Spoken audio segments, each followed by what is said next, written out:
अगर कर सकते हो। नमस्कार, मैं हूं अंकिता सिंह और आप देख रहे हैं सिटी बिग न्यूज़। भाई फिलहाल हिसार की आईजी चौक पर मौजूद हूं, जहां जो है आज मनोज राठी एक बार फिर से पहुंचे हैं इंसाफ मांगने के लिए। भाई पिछले काफ़ी समय से जो है आप लोग देख रहे होंगे कि पहली जो खबर थी मैंने दिखाई, जहां पर ये धारा 144 को तोड़ने पर जो है बीजेपी कार्यकर्ताओं पर, बीजेपी के बड़े नेताओं पर कार्रवाई चाहते थे मगर नहीं हुई। हाँ, उसके बाद कुछ और जो है मामले निकल कर के आए। सोनाली फोगाट को भी लपेटे में लेते हुए नजर आए कि भाई सोनाली फोगाट के कहने पर तो झट से जो है मुकदमे दर्ज हो जाते हैं, मगर सोनाली फोगाट भड़काऊ भाषण देती हैं, उन पर कोई भी कार्रवाई नहीं होती है। लगातार प्रशासन को लेकर सख्ती से काम करते हुए नजर आते हैं और नजर आते हैं शहर के आम मुद्दों को उठाते हुए। अभी आप देखेंगे कि जो यहाँ पर चौक पर खड़े हुए हैं, जब भी रेड सिग्नल होता है तो लोगों को जा करके पर्चे थमा रहे हैं। किस चीज़ के हैं ये पर्चे, वो भी आपको दिखाएंगे, वो भी जो है आपको बताएंगे कि किस चीज़ के पर्चे हैं। सबसे ऊपर आप देख रहे होंगे कि जनता की अदालत जो है ऊपर लिखा हुआ है कि भाई जनता ने फैसला करना है। पूरा आप पढ़ ही पा रहे होंगे कि हम सब ने एक फैसला किया है कि जब पुलिस प्रशासन व सरकार हमारी नहीं सुनती तो हम जनता की अदालत में जाएंगे। जब आपकी पुलिस प्रशासन व सरकार न सुने तो जनता आपकी ज़रूर सुनेगी, आपकी मदद करेगी। ये बात जो है मनोज राठी जी कहना चाह रहे हैं। और वहाँ एक बार दिखाऊंगी कि रेड सिग्नल है और ग्रीन हो गया।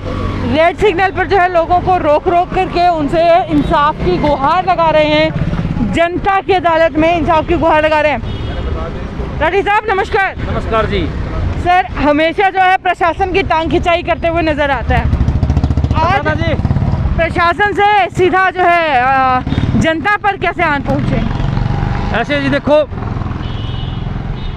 एक बात तो साफ है, आज हम जनता के बीच में इसलिए आए, हम प्रशासन के पास गए जी, सरकार के पास गए, सभी दौरे जा लिए, हम हमारी किसी ने नहीं सुनी।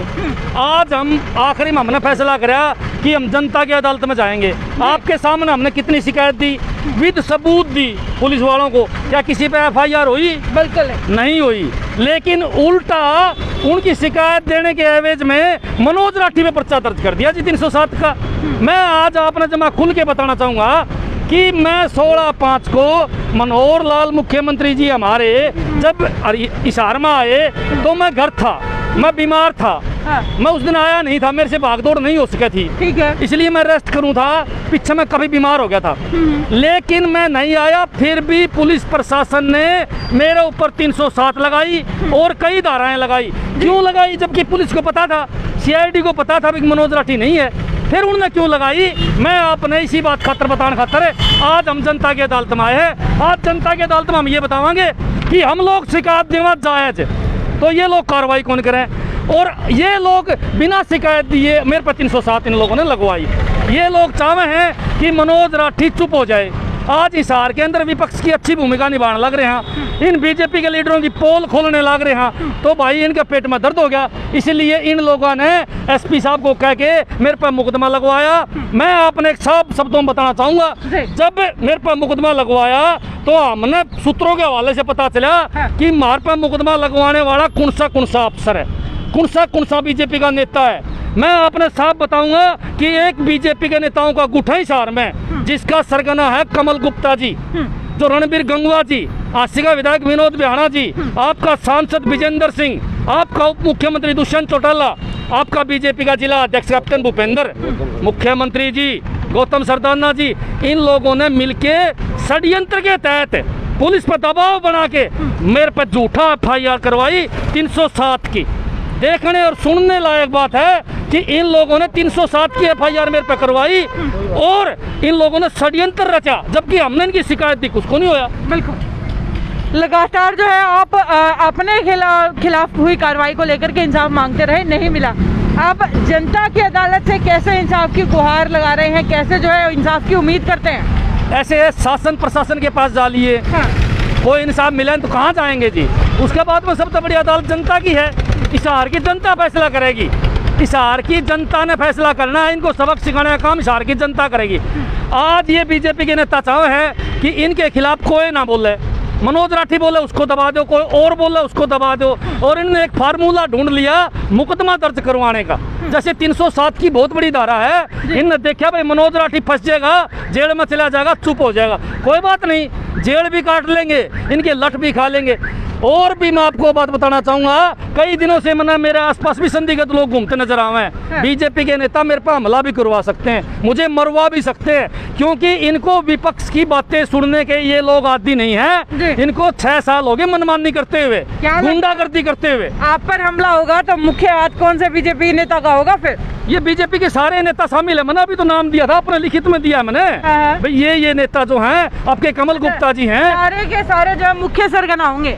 एक बात बताओ जी, आपके सामने तो उदाहरण है, 307 का मुकदमा दे दिया मेरे पे, जबकि मैं वहाँ था ही नहीं, सारी दुनिया के सामने है, क्यों दिया है मुकदमा? सोचने के लायक बात है। FIR में आप नेता मनोज राठी, जबकि मैं किसान आंदोलन में किसान बन के जाता हूँ, क्योंकि मैं खुद खेती बाड़ी करूँ जी। अगर किसी दुकानदार की दुकान बंद हो जाए तो उसके बच्चे भूखे मर जाएंगे, उसी प्रकार अगर मेरी खेती खत्म होगी तो मेरे बालक के खाओगे जी, क्योंकि मेरे पास खेती के सिवाय कोई रोजगार नहीं है। एक बात आप मैंने बताओ, जब मैं खेती बाड़ी मुझे जान से मार दो, लेकिन मैं आपकी पोल खोलने से बंद नहीं होऊंगा, आपकी पोल खोलने का काम करूंगा 200%, पीछे नहीं हटूंगा जी, क्योंकि इन लोगों ने हर चीज में घपलेबाजी कर रखी है। अब महामारी में इन लोगों ने लूट मचा रखी है, कोविड अस्पताल में ये पैसे खा गए, और भी कई प्रकार के घोटाले इन लोगों ने करे हैं। पब्लिक के सामने लाना हमारा कर्तव्य और हमारा फर्ज है। नेताओं की जो बात हो गई भाई, उनका तो धर्म ही पार्टी होती है, मैं साफ साफ कहती हूँ, मगर SP साहब के लिए, DIG साहब के लिए क्या कहेंगे, जो कहते हैं कि हम तो बैठे ही इंसाफ के लिए? ये बाप का सामने इंसाफ है। अरे हमने DIG साहब को कितनी दरखास्त दे ली, इन पॉलिटिकल लोगों के खिलाफ दरखास्त दी है, क्या उन लोगों ने कोई मुकदमा दर्ज कराया है? जी नहीं। एक मुकदमा मन दिखा दो, मैंने सोनाली फोगाट का भी CM के खिलाफ भी दिया, आपके विधायक के खिलाफ भी दी है, और विद सबूत दी है, कोई मुकदमा दर्ज कराया है?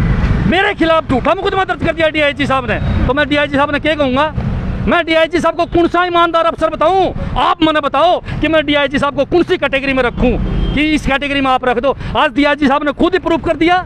मुझे तो गुप्त सूत्रों से खबर मिली है, जो मेरे सूत्रों से खबर मिली कि DIG साहब को विधायकों ने बुलाया, ये बड़े बड़े नेता एक जगह बैठे थे, इनने बुला के कहा कि मनोज राठी का नाम भी इसमें डालो, मनोज राठी का नाम भी 307 में डालो, ताकि इसको अंदर भेज के दाल पिलाओ और इसको खूब कुटो, इसका पक्का इलाज करो। लेकिन हम डरने वाले आदमी नहीं हैं, न हम प्रशासन से डरते हैं, न पुलिस से डरते हैं, न इस सरकार से डरते हैं। सलाना साहब, क्या लगता है, शासन प्रशासन से तो इंसाफ मिला नहीं, जनता कैसे इंसाफ दिला पाएगी? जनता तो जनार्दन होती है जी, जनता का जब सैलाब आएगा ना, एक नेता फेता ये बीजेपी वाले सब बह जाएंगे। इनके आगे हम तो पब्लिक के आगे असलियत रखना चाहते हैं। 6 मई को हमने विधायक के खिलाफ, मेयर के खिलाफ, सांसद के खिलाफ और कुछ चले चपटों के खिलाफ सबूत के साथ CD दी गई। हमने फोटोज दी कि ये लोग जो है धारा 144 का उल्लंघन करके और कोविड का उल्लंघन करके ये वहाँ नागौरी गेट पे बैठे धरना दिया है, इनके खिलाफ मुकदमा दर्ज किया जाए। 6 तारीख से लेकर आज तक कोई कार्रवाई नहीं हुई। SHO को फ़ोन करता, SHO कहता जी कर रहा हूँ, इंक्वायरी कर रहा हूँ। इंक्वायरी काहे की कर रहे हो भाई? डॉक्यूमेंट्री दे रखी है आपको, फोटो दे रखी है, सारी है। अब आखिर में तो ये हो गया जी, SHO साहब ने मेरा नंबर ब्लॉक में डाल दिया। उसके बाद हमने 19 तारीख को CM के खिलाफ ये जो तंबू वाले अस्पताल का उद्घाटन किया था, इन्होंने लोगों की जान जोखिम में डाल के, 2000 पुलिस वालों की जान जोखिम में डाल के इन्होंने उद्घाटन किया और किसानों के ऊपर लठ मारे, इन्होंने किसानों पर गोलियां चलाई। उसके लिए भी हमने CM साहब के लिए और जो इनके विधायक वहाँ थे, जितने भी मौजूद आदमी थे, उनके खिलाफ हमने फिर कंप्लेंट दी 19 तारीख को। आज तक उस कंप्लेंट का कोई जिक्र ही नहीं। और जो शख्स मनोज राठी उस दिन वहाँ था ही नहीं, इनके पास कोई वीडियो हो मनोज राठी का, कोई फोटोग्राफ हो उस दिन का, फिर हम माने। ये था ही नहीं, इसकी लोकेशन निकलवा लो, कोई भी निकलवा सकता है, चैलेंज है, आप कोई लोकेशन निकलवा लो। ये हाँसी में था, इसको टाइफाइड की थोड़ी सी शिकायत थी, अपना घर था, इसकी हिम्मत नहीं थी भागा दौड़ी करने की, इसके घर बैठे मुकदमा दर्ज कर दिया बिना किसी शिकायत में। एक पुलिस वाला ने कंप्लेंट करी, उसके ऊपर शिकायत पे दर्ज कर दिया। जब यहाँ चिल्ला के इनके आला अफसरों को, DGP तक को शिकायत कर रखी है, होम मिनिस्ट्री को शिकायत कर रखी है, मुख्यमंत्री को, प्रधानमंत्री को, राष्ट्रपति को, सबको कोई जिक्र ही नहीं है। तो यहाँ तो पुलिस जो है सिर्फ बीजेपी के लिए लग रही है, हमें आम जनता के लिए नहीं। जी धन्यवाद सर। अब आखिरकार जनता से किस रूप में इंसाफ चाहते हैं? आज जनता से हाथ जोड़ के अपील करी है, जनता की अदालत में आया। इनसे बड़ी अदालत कोई नहीं है, जनता से ऊपर कोई नहीं है, भगवान और जनता एक हैं। आज इनसे हम प्रार्थना करी है कि हम दरखास्त देते हैं तो इंक्वायरी के नाम पर टालते रहते हैं और हमारा ऊपर 1 मिनट में धारा लगा देते हैं, जबकि हम होते भी नहीं। आज हमने एक शक हो गया है कि भविष्य में बीजेपी के नेता हमें बड़े बड़े मुकदमों में फंसाने की तैयारी करने लग रहे हैं। लेकिन मैं उन बीजेपी के नेताओं को साफ बात बताऊंगा कि आपकी पोल खोलने का काम मनोज राठी लगातार करता रहेगा। आपके जुल्मों से डरने वाला मैं नहीं हूँ, मैं जेल जाना पसंद करूंगा, पर बीजेपी के नेताओं के जुल्मों से नहीं डरूंगा। मैं इनकी कोविड में जो महामारी में घपले करे हैं उसकी पोल भी जल्द खोलने का काम करूंगा। हम इनके रिकॉर्ड कटवाने लग रहे हैं। बहुत भारी मात्रा में इन लोगों ने भ्रष्टाचार कर रखा है और जो भी मजबूत आदमी इन लोगों के खिलाफ बोलते हैं ये लोग उसको किसी न किसी एंगल से दबाना चाहते हैं। जैसे बिना इंक्वायरी करे, बिना तसल्ली करे मनोज राठी का नाम बिना कोई सबूत इनने अपनी FIR में 307 में डालने का काम किया। मैं तो खुशनसीब था कि मैं अपने किसान भाइयों के साथ जेल जाना पसंद करूं। मैं अपने किसान भाइयों के साथ जेल में जाता बिल्कुल भी, हमें किसी बात का डर नहीं था। उससे पहले ही सरकार ने घुटने टेक दिए किसानों के आगे। एक बार किसानों के आगे फिर सरकार ने देखा, किसानों की ताकत सरकार ने देखी। आने वाले समय में किसान इनको फिर से ताकत दिखाएंगे, ये मुकदमे भी वापस लेने पड़ेंगे और ये सारी कार्रवाई वापस हो। धन्यवाद सर। तो ये थे मनोज राठी जो कि आज जनता की अदालत में पहुंचे हैं इंसाफ की गुहार लेकर के। आपको क्या लगता है कि कैसे इनके साथ इंसाफ हो सकता है, क्यों प्रशासन इनकी सुनवाई नहीं कर रहा है, ये कमेंट बॉक्स में लिख करके बता दीजिए और साथ साथ शेयर कर दीजिए हमारी वीडियो को और लाइक और सब्सक्राइब कीजिए हमारे पेज सिटी बिग न्यूज़।